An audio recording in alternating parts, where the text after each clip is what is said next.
यार दोस्तों, competitive exam अड्डा में आपका स्वागत है। दोस्तों, आज हम सितंबर 2022 मंथ के जो एक्सपेक्टेड करंट अफेयर्स हैं आने वाले एग्ज़ाम्स में, उन पर डिस्कशन करेंगे। तो दोस्तों, वीडियो को शुरू करते हैं।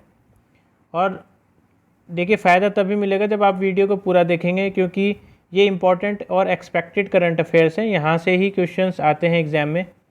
तो आप देखेंगे जो हमारा पहला करंट अफेयर है वो क्या है कि who become the attorney general of India recently. तो रिसेंटली अटॉर्नी जनरल किसको बनाया गया है? मुकुल रोहतगी जो हैं, मुकुल रोहतगी, इनको अटॉर्नी जनरल बनाया गया है। और देखिए, इनका सेकंड टर्म है, सेकंड टाइम है इनका जो इनको अटॉर्नी जनरल बनाया जा रहा है। मतलब इससे पहले भी यही थे मुकुल रोहतगी। तो पूछा जा सकता है कि कौन सा टर्म है, तो ये सेकेंड टर्म है इनका। और देखिए, ये सब चीज़ें जो जैसे कि इम्पॉर्टेंट ऑफिसेज जिन्होंने होल्ड किए हुए हैं, CBI का जो चीफ़ है वो कौन है, चेयरमैन कौन है, इस तरीके की चीज़ें पता होनी चाहिए। UPSC का चेयरमैन कौन है, ये सब चीज़ें जो हैं इंपॉर्टेंट होती हैं हमारे लिए। और मिनिस्टर्स, जो इंपॉर्टेंट कैबिनेट मिनिस्टर्स हैं, उनके नाम हमें पता होने चाहिए। कौन सी जो इंपॉर्टेंट मिनिस्ट्रीज़ हैं, उनके जो मिनिस्टर्स हैं वो हमें पता होने चाहिए। तो ये सब चीज़ें जो हैं इंपॉर्टेंट होती हैं किसी वनडे एग्ज़ाम के लिए। इसके बाद में देखिए, इससे जो कंसर्न आर्टिकल है वो है आर्टिकल 76। तो आर्टिकल 76 से ही हमें पता चलता है कि अटॉर्नी जनरल होना चाहिए, और ये एक हाईएस्ट लॉ ऑफिसर होता है, इंडिया का हाईएस्ट लॉ ऑफिसर कहा जाता है इसको। तो देखिए, इसको सरकार का जो है सबसे बड़ा वकील कहा जाता है, किसको?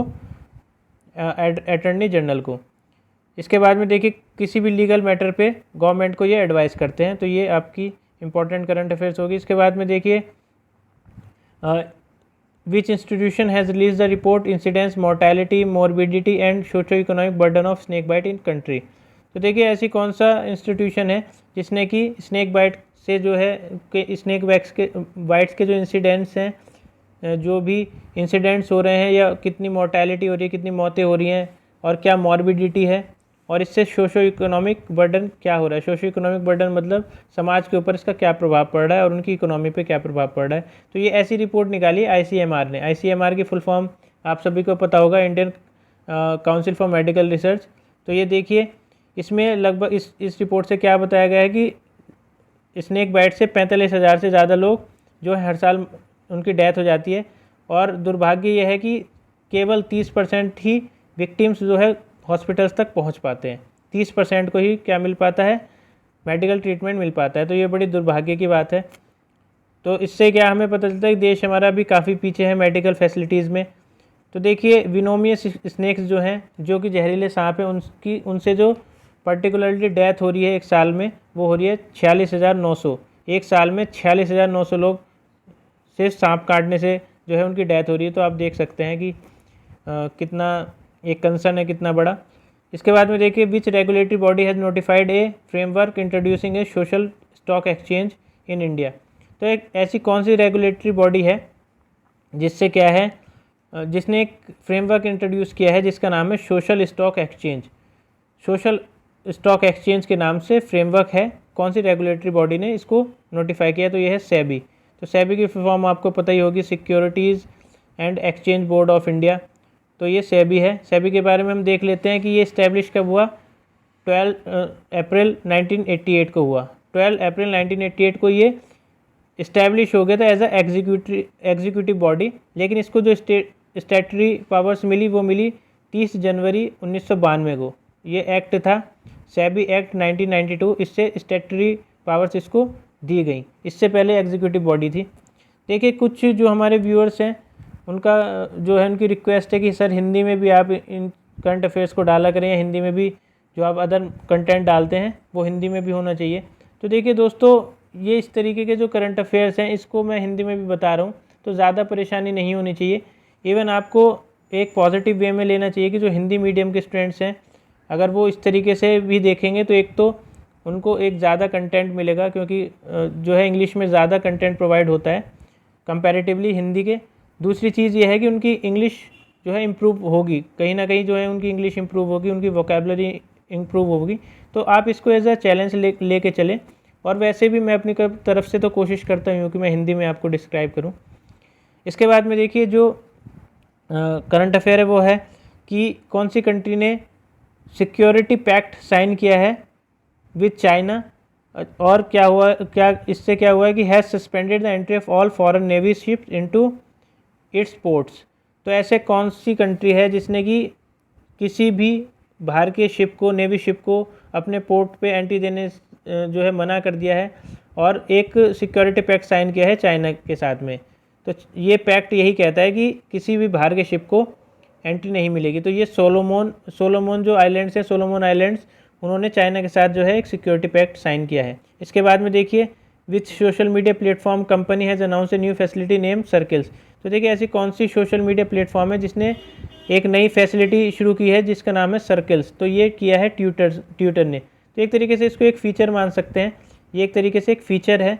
और इससे क्या होगा, Twitter announces the availability of Twitter circles where users can choose who can see and engage with their tweets.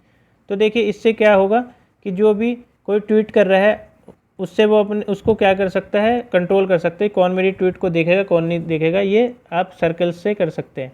इसके बाद में देखिए, विच स्टेट या UT recorded the highest number of cyber crime incidents इन 2021। तो देखिए साइबर क्राइम जैसे जैसे internet का और टेक्नोलॉजी का जो है एडवांसमेंट हो रहा है, तो ये भी चीज़ें बढ़ रही हैं। तो ये ऐसे कौन सी स्टेट या यूटी है, तो ये कर्नाटका है।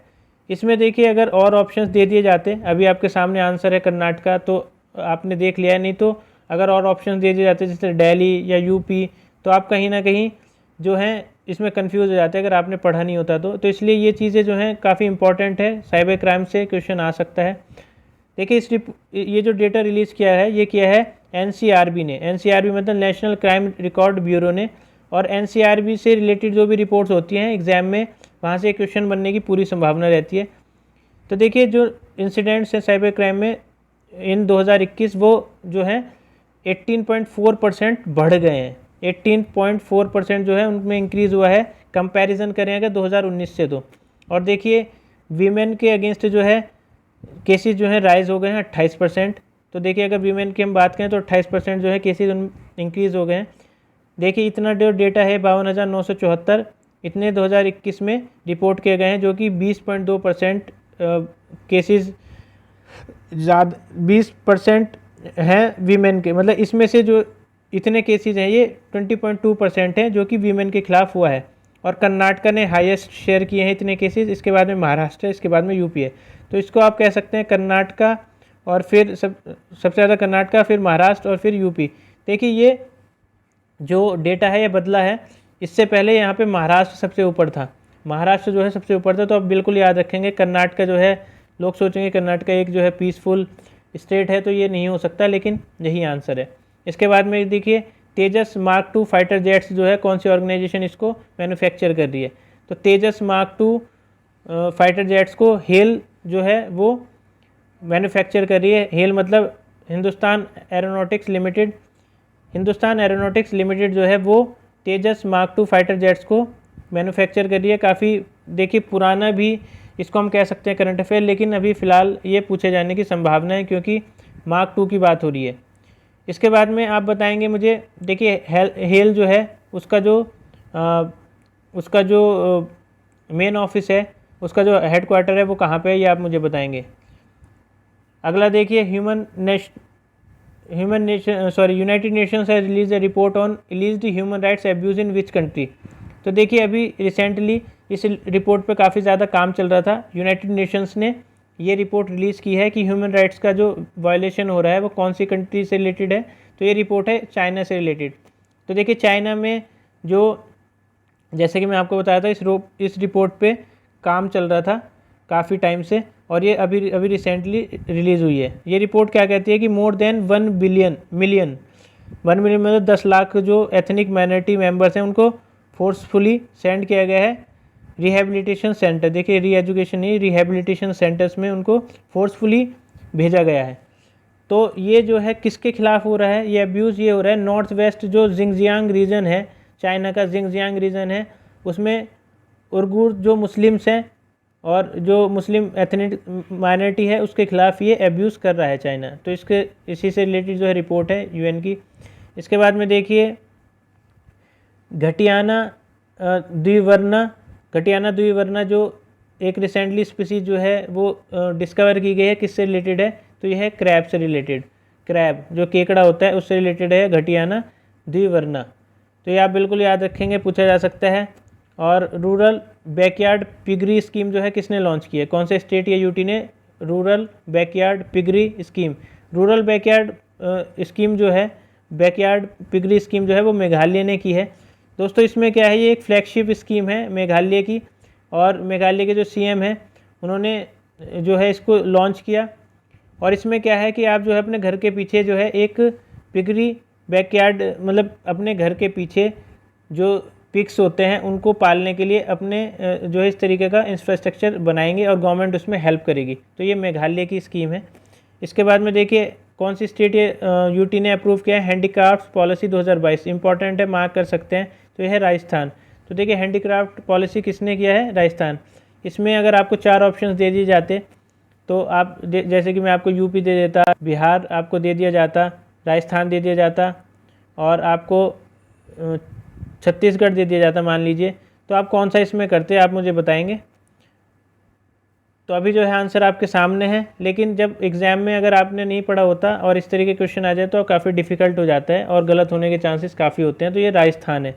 इसके बाद में देखिए इंटरनेशनल मॉनेटरी फंड IMF जो है उसने लोन दिया है $2.9 बिलियन का, कौन सी कंट्री को, तो ये है श्रीलंका। आपको पता ही है श्रीलंका के हालात जो हैं काफ़ी ख़राब हैं और बहुत ज़्यादा इन्फ्लेशन वहाँ पे बढ़ गया, महंगाई बहुत ज़्यादा हो गई है। इवन जो है जो रेट्स हैं प्रोडक्ट्स के बहुत ज़्यादा हाई पहुँच गए हैं। तो इस कंडीशन में IMF और वर्ल्ड बैंक इसी तरीके के काम करते हैं और ये जो हैं जो जिनको ज़रूरत होती है उनको लोन प्रोवाइड कराते हैं। तो अभी श्रीलंका को 2.9 बिलियन का इन्होंने क्या किया है, लोन प्रोवाइड किया है। इसके बाद में देखिए विच union ministry present smart solution challenge and inclusive cities award. तो देखिए कि ये अवार्ड का नाम है, ये हिंदी में भी ऐसे ही आएगा, इंग्लिश में भी ऐसे आएगा, तो हिंदी इंग्लिश का कोई इसमें ज़्यादा रोल नहीं है। Smart solution challenge and inclusive cities award, ये अवार्ड का नाम है स्मार्ट सॉल्यूशन चैलेंज। और इस कौन सी मिनिस्ट्री ने किया है, तो ये ministry of housing and urban affairs ने किया है, ministry of housing and urban affairs, इसको बिल्कुल याद रखेंगे। तो देखिए जो स्मार्ट सिटीज़ वाली ये सारे जो इस तरीके के काम हैं वो हाउसिंग और अर्बन अफेयर जो है ये मिनिस्ट्री कराता है। तो आप याद रखेंगे। Who is the head of the expert committee constituted by ministry of road transport and highways on EV battery safety standards. तो देखिए ministry of road and transport and highways जिसके जो है नितिन गडकरी जो है मिनिस्टर हैं, उन्होंने एक EV बैटरी का मतलब अभी देखिए आपने देखा होगा ओला जो स्कूटर्स थे या और भी जो EV पे मतलब बैटरीज पे चल रही थी कार्स या स्कूटर्स, उनमें जो है आग लगने की काफ़ी खबरें आ रही थी। तो इसी से रिलेटेड जो है एक कमेटी बनाई गई और उसके क्या क्या स्टैंडर्ड्स होने चाहिए। तो इसके हेड जो थे वो थे टाटा नरसिंह राव, ये इसके हेड थे। बिल्कुल आपसे पूछा जा सकता है। देखिए आज का जो मेरे हिसाब से सबसे इम्पोर्टेंट क्वेश्चन है वो यही है कि इंडिया का first ever night sky century set हुई वो कहाँ पे हुई है, कौन से स्टेट में हुई है, तो ये है लद्दाख में। देखिए नाइट स्काई सेंचुरी आप कहेंगे कि इंपॉर्टेंट क्या है इसमें, ये तो पहली बात तो है कि पहला है। दूसरी बात ये है कि इस तरीके के जो टर्मोलॉजीज़ हैं एग्जामिनर को काफ़ी इंटरटेन करते हैं और काफ़ी जो है क्वेश्चन इस तरीके के देखे जाते हैं, शॉर्ट क्वेश्चन है और पूछा जा सकता है। तो ये लद्दाख में आपका जो है पहला सेट किया गया। इसके बाद में which state hosted the conclave of state science and technology ministers. तो देखिए ये कॉन्क्लेव हुई थी कौन से राज्य में, गुजरात में हुई थी ये। इसका नाम है conclave of state science and technology ministers. जो देखिए जो भी स्टेट के साइंस एंड टेक्नोलॉजी मिनिस्टर्स है उन सभी को क्या किया, इकट्ठा किया गया। तो ये गुजरात में किया गया था। Gujarat science conclave of state science and technology minister is set to be inaugurated by Narendra Modi at science city. तो देखिए आप बिल्कुल याद रखेंगे, इंपॉर्टेंट है क्योंकि PM नरेंद्र मोदी ने इसको क्या किया था, इनॉग्रेट किया था। साइंस सिटी अहमदाबाद में इसको ये ऑर्गेनाइज हुई थी। इसमें जो डिस्कशन हुआ वो क्या था, doubling private sector investment in R&D by 2030। तो देखिए जो प्राइवेट सेक्टर इन्वेस्टमेंट है उसको डबल करना है 2030 तक, जो कि रिसर्च एंड डेवलपमेंट पे हो रहा है। अब देखिए एजुकेशन की दृष्टि से जैसे कि UPSC या इस तरीके के एग्ज़ाम्स में या किसी भी एग्ज़ाम में जो ये क्वेश्चन बिल्कुल मोस्ट इम्पॉर्टेंट है, आ सकता है। Spark is a student program recently launch in which field. तो देखिए ये जो स्पार्क है, स्पार्क नाम जो है इसकी फुल फॉर्म क्या है, studentship program for Ayurvedic research ken. तो ये कौन से फील्ड से रिलेटेड है, तो आपको पता ही चल गया कि अब आयुर्वेद से रिलेटेड है ये स्पार्क स्कीम। और देखिए central council for research in ayurvedic sciences launch की है इन्होंने स्पार्क स्कीम, और it is launch for ayurveda BAMS students studying in recognised ayurveda colleges. तो BAMS स्टूडेंट्स के लिए ये है। और selected research fellows will be offered a financial support of 50,000 under the fellowship. तो देखिए 50,000 रुपये जो है, जो भी सेलेक्टेड रिसर्च फेलोज रहेंगे उनको मिलेंगे 50,000 रुपये। इसके बाद में देखिए union environment minister approved new coastal zone management plan for which state. तो देखिए ये जो भी एनवायरनमेंट से रिलेटेड करंट अफेयर्स हैं इंपॉर्टेंट हो जाते हैं। तो ये कर्नाटका में एक new coastal zone management plan जो है अप्रूव किया है यूनियन एनवायरनमेंट मिनिस्टर ने कर्नाटका के लिए। इसके बाद में देखिए ये भी इंपॉर्टेंट क्वेश्चन है, राजपथ का नाम जो है आइकॉनिक एवेन्यू का, उसका न्यू नेम क्या है। तो इसका नाम क्या है, तो इसका नेम जो है कर्तव्य पथ है, कर्तव्य पथ। तो राजपथ का न्यू नाम जो है, नया नाम कर्तव्य पथ है, बिल्कुल याद रखेंगे। हाल फिलहाल के वनडे एग्जाम में पूछा जा सकता है।